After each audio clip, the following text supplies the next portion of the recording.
showing and sharing the gospel. Years ago, I met a young family from Sri Lanka who moved to our city.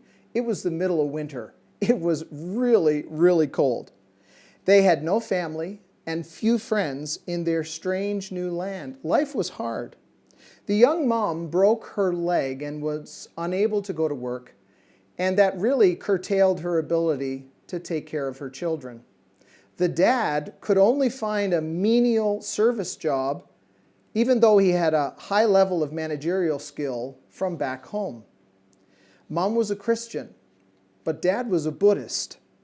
He didn't want anything to do with the church, but he was genuinely grateful when our team delivered groceries and offered other practical supports to them in the early days of their settlement. In fact, they invited me and my family over for supper some weeks later just to say thank you for the support that our church had given them. During the meal, the dad said to me, "Pastor Justin, it's been hard since moving here. I've been really struggling to pay our bills, and my blood pressure is really high. My doctor is worried about my health. Would you mind praying for me?" I said, "Sure, I'd be happy to pray for you. Is it okay with you if I pray in the name of Jesus?" He said, "Yeah, it's okay." I then said, "Would it be okay if I laid my hands on you as I prayed for you?" He wasn't so sure about that part, but he agreed. And so I got up from my chair at the table and went around to him. I laid my hands on his head and I prayed for him in the name of Jesus.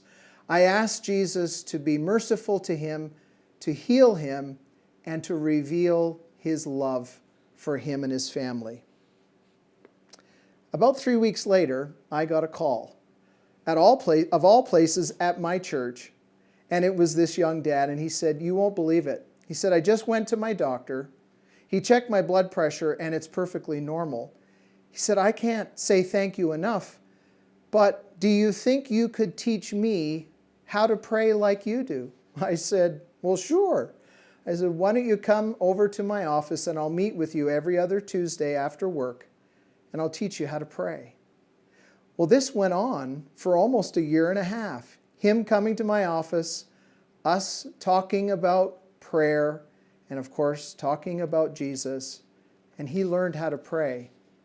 The long story short on it is that this young dad found Jesus and was miraculously transformed by Jesus' saving grace and was later baptized, and his testimony had a profound effect not only on our church, but many others in the community who are just like him. We hold two biblical principles together at the same time when ministering to immigrants. The first is that we love people unconditionally and with no expectation of anything in return. That's about loving people in the spirit of the great commandment. Love the Lord your God with all your heart, soul, mind, and strength, and love your neighbor as yourself. I have many immigrant friends who are not Christians, whom I've known for many years. They're still not Christians, but they're still my friends.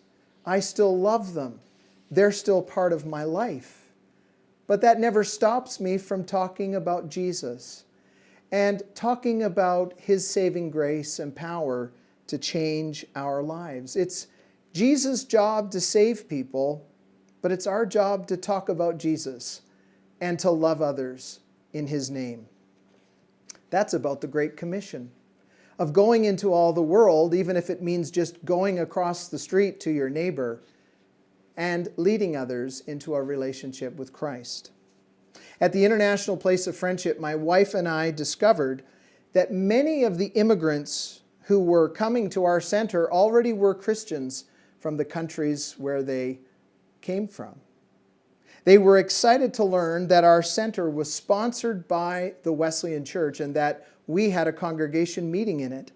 Some were eager to join us, and it didn't take long for us to see that their love for Jesus, their excellence with which the way they prayed and wanted to serve was making a difference in impacting our church plant. And today, many of them are the elders and leaders in that local church that continues to grow and thrive.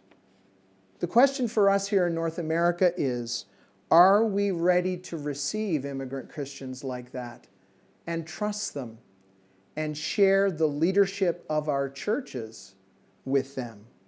This too is part of the opportunity before us in the church in North America of building the future together with immigrant Christians.